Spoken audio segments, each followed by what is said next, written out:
de 6h30. Émilie Dès. Bonjour Émilie. Bonjour Alexandre, bonjour à tous. Faut-il y voir la fin du conflit ? Un compromis a été trouvé, mais pas encore signé cette nuit avec la direction de Total Energy.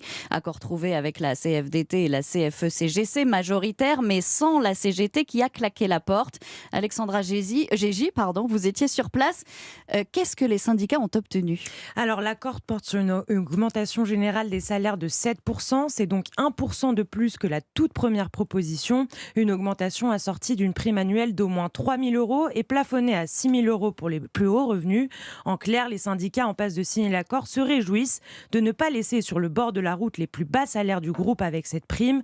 Ils devraient apposer leur signature à la mi-journée après avoir consulté leur base. Alexandra, va-t-on vers la fin du mouvement ? Pas si sûr, car si l'accord a été signé par la CFDT et la CFE-CGC, majoritaire au niveau du groupe Total, la CGT, elle, a claqué la porte avant la fin des négociations, dénonçant une mascarade. La CGT qui, elle, est majoritaire dans les raffineries.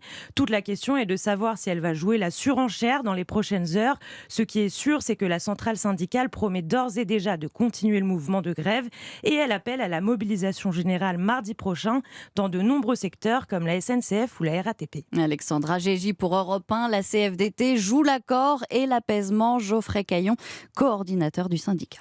On a bien conscience qu'il faut sortir de la crise. Les mesures, elles ne sont pas détestables du tout.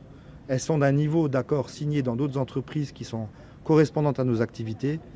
Donc on ne peut pas dire que l'accord est mauvais. Et on espère véritablement que le débat va se réinternaliser chez Total Energy et que la situation s'apaise en France, qu'on arrête de diviser les gens les uns contre les autres, les salariés les uns contre les autres. Geoffrey Caillon, coordinateur de la CFDT.